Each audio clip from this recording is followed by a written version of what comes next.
Teman, di video kali ini saya akan menjelaskan tentang rangsang tari.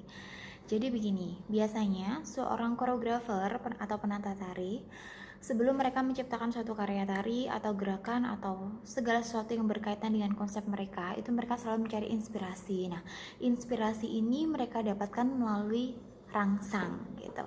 Nah, rangsang ini apa sih? Gitu. Nah, rangsang ini sebenarnya adalah sesuatu yang dia bisa membangkitkan pola pikir, bisa membangkitkan semangat, bisa memantik ide kita untuk menentukan konsep apa yang akan kita pakai atau menentukan segala langkah apa yang akan kita lakukan dalam karya tari kita gitu.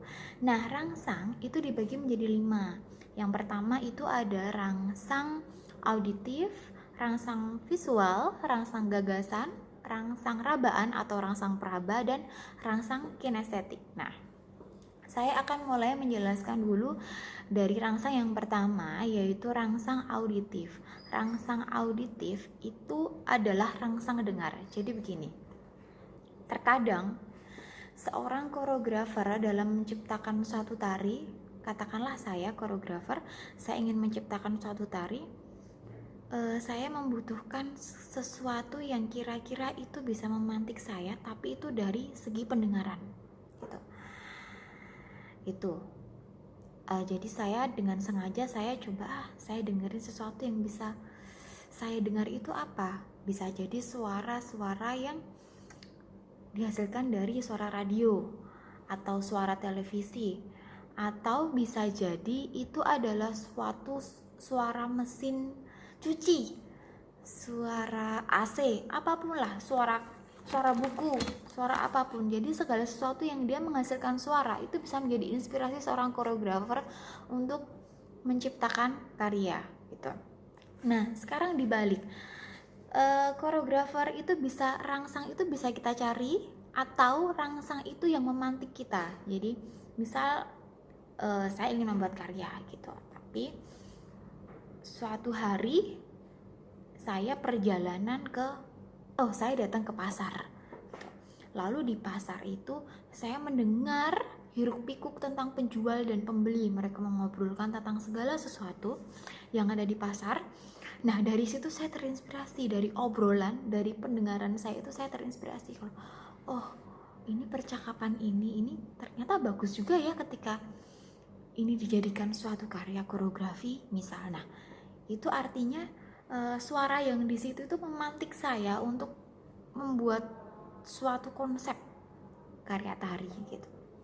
Itu adalah rangsang auditif atau rangsang dengar. Nah, itu yang tidak sengaja. Lalu yang sengaja bisa, ini aku harus mencari sesuatu ini agar mendukung konsepku. Misal, coba aku cari suara-suara apa ya yang dia bisa masuk dalam konsep karyaku gitu. Misalnya mencari suara radio atau mencari suara televisi atau apa gitu. Karena gini, banyak juga koreografer atau penata tari itu yang musiknya itu mereka ambil dari suara radio, terutama karya-karya kontemporer ya. Jadi mereka play radio yang ada suara penyiar radio bla bla bla, selamat datang bla bla bla gitu, lalu mereka nari. Nah, itu bisa, dan tarian ini terinspirasi dari apa yang penyiar bawakan gitu. Itu tentang rangsang auditif gitu. Jadi nanti teman-teman barangkali rangsang auditif ini bisa memantik teman-teman untuk menciptakan suatu konsep tari gitu. Nah, tadi kan ada 5 rangsang ya. Nah, 5 rangsang ini tidak harus dipakai semua gitu. Oke, tadi ini rangsang auditif sudah. Sekarang kita masuk di rangsang yang kedua, yaitu rangsang visual. Nah, kalau tadi kan kita berbicara tentang segala sesuatu yang dapat kita dengar. Sekarang segala sesuatu yang dapat kita lihat. Lukisan, kita datang ke pameran seni rupa, kita datang ke pameran lukisan katakanlah. Kita melihat di situ ada lukisan bagus, ada lukisan tentang suatu aktivitas di pantai, lalu dari kita melihat lukisan tersebut lalu kita terinspirasi untuk membuat karya tari tentang lukisan tersebut. Nah, itu bisa. Contoh lainnya adalah gini, misal teman-teman datang ke pasar malam, Lalu di pasar malam itu teman-teman melihat ada komedi putar, ada apa sih, permainan-permainan lah yang ada di sana, atau teman-teman melihat ada pembeli-pembeli berjajar. Nah, dari situ teman-teman terinspirasi untuk membuat karya tentang pasar malam gitu. Jadi teman-teman mencoba memvisualkan pasar malam itu dalam suatu panggung pertunjukan gitu. Atau kalian, katakanlah tempat simpel lah, kalian jalan lalu teman-teman masuk dalam suatu ruang kelas, di situ tertata kursi, tertata meja, papan tulis gitu. Nah, dari situ teman-teman pengen atau terinspirasi untuk membuat karya tentang ruang kelas gitu. Nah, itu. Jadi kan dari visual lalu kita terinspirasi. Itu disebut rangsang visual, dari pembangkitnya itu dari visual. Gitu. Lalu selanjutnya itu adalah rangsang gagasan. Nah, rangsang gagasan ini adalah ide. Jadi kita punya ide apa? Misal di jalan kita bertemu dengan seorang pengemis, misalnya kita bertemu dengan seorang pengemis, lalu kita coba ngobrol dengan pengemisnya. Nah, dari situ muncullah suatu ide. Wah, ini tadi saya ngobrol dengan pengemis, lalu saya mencoba menguak latar belakang pengemis. Ternyata pengemis itu adalah orang-orang yang bahagia misalnya, walaupun secara visual mereka itu nampaknya kesusahan, kurang makan gitu kan, lusuh, tapi ternyata mereka bahagia loh. Di balik itu mereka menikmati, mereka enjoy dengan kehidupan. Nah, itu bisa jadi itu suatu rangsang emosional. Jadi kita punya, wah, ini membangkitkan pikir kita bahwa oh ternyata apa yang kita lihat itu tidak melulu mentah gitu. Kita coba kuak lagi, ternyata ada informasi lagi di balik itu. Nah, itu edisional, kita jalan di situ.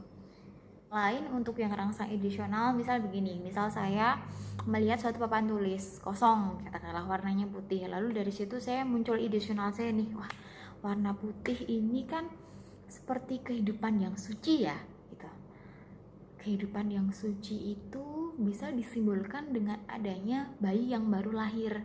Jadi dengan saya melihat papan tulis kosong itu, lalu ideasional saya berkembang untuk membuat karya tentang bayi yang baru lahir. Nah, jadi kita cari korelasi, jadi rangsang ideasional ini yang mengkorelasi kita antara yang awalnya kita melihat papan tulis kosong, lalu ideasional itu berkembang menjadi kita menciptakan suatu karya tentang anak bayi yang baru lahir. Nah, gitu.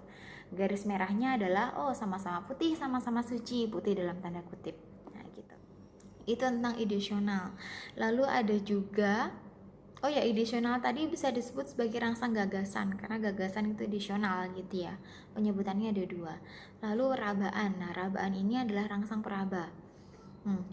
Ini biasanya lebih ke tekstur. Nah, biasanya ini bisa divisualkan dalam gerak tarinya, dalam teknik gerak tari. Misal saya meraba kain kanvas. Kain kanvas itu kan agak kasar ya, teman-teman pasti lebih tahu lah. Atau apa ya yang lebih mudah, kita mencoba meraba tentang sesuatu yang teksturnya itu agak kasar. Misal sisir, katakanlah sisir itu kita raba. Ada tekstur yang dia naik turun, atau ada tekstur yang kasar, ada tekstur yang halus. Nah, dari peraba ini bisa juga membangkitkan tentang kreativitas kita dalam menciptakan suatu karya tari. Wah, ini sisir ini nih teksturnya ada gelombang naik, ada gelombang turun, naik banyak, turun banyak gitu. Jadi dari perabaan ini loh kita raba. Ini kita bisa visualkan ini dalam suatu karya tari. Misal, wah, ini geraknya lembut dulu nih, setelah itu bagus juga ya kalau kita bikin dinamika seperti sisir gitu. Kalau sisir itu gimana sih, naik terus turun lagi ya, naik turun lagi, naik turun lagi. Nah, ini kan dari peraba diraba. Nah, gitu. Lalu juga ada vas, misalnya vas bunga. Vas bunga itu kan apa yang bentuknya gini loh, gini, yang kayak gitu. Ini kalau kita raba, ini gini ya, gini. Jadi seolah-olah ini seperti bentuk tubuh manusia mungkin ya, seperti bentuk tubuh manusia. Nah, lalu kita coba visualkan seperti apa ya kira-kira kalau vas ini dari segi peraba, lalu kita visualkan dalam gerak tubuh. Nah, misal itu. Atau apa? Atau yang menyerupai tubuh itu apa ya? Misal gitar gitu kan. Atau gelas. Bisa loh gelas yang dipegang itu, gelas yang dipegang apa sih, gelas gelas yang ada kakinya itu kan. Ini kan lucu ya. Itu kita raba lalu kita visualkan dalam bentuk gerak gitu. Di atasnya ada lingkaran, gelas itu lingkaran, lalu kita visualkan dalam bentuk gerak, misal lingkaran begini, lalu kita gerak memutar atau apalah nanti kreativitasnya itu. Artinya bahwa perabaan itu juga bisa membangkitkan imajinasi kita dalam mencari suatu gerak. Nah, yang terakhir ini adalah rangsang kinestetik. Jadi kalau rangsang kinestetik itu lebih ke gerakan. Misal kita ke sawah, kita melihat petani sedang mencangkul. Wah, gerakan mencangkul itu ya kayak gitu ya kan.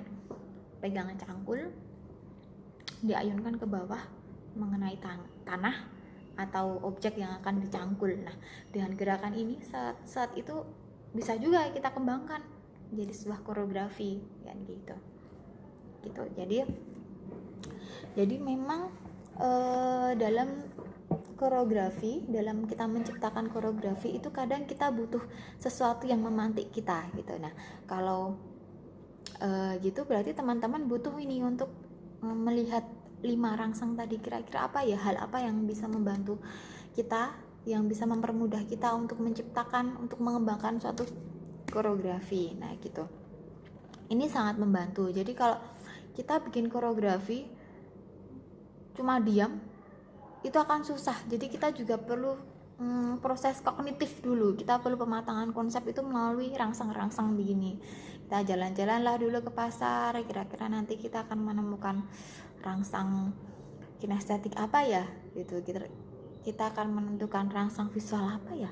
Kita akan menemukan rangsang dengar apa ya gitu. Akan banyak inspirasi dari rangsang-rangsang itu. Begitu. Dan tentunya dalam suatu karya itu tidak harus 5 rangsang, ini tidak harus. Bisa jadi dengan kita pegang satu rangsang tapi sudah tercakup itu karya dari A sampai Z itu juga bisa gitu. Dan itu banyak juga yang seperti itu. Misal saya itu lebih suka itu pakai rangsang yang ideasional atau rangsang gagasan. Jadi saya saya mencari sesuatu itu dari gagasan atau ideasional. Jadi saya jalan dulu, cari inspirasi, lalu saya bertemu dengan suatu kejadian apa atau bertemu dengan suatu aktivitas apa. Nah, di situ ideasional saya bergerak. Rangsang ideasional saya mulai mencari segala sesuatu yang memungkinkan untuk dijadikan suatu konsep. Nah, begitu. Oke, begitu ya teman-teman ya tentang rangsang. Semoga bisa membantu teman-teman.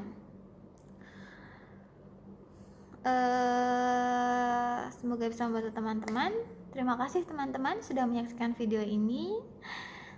Oke, terima kasih.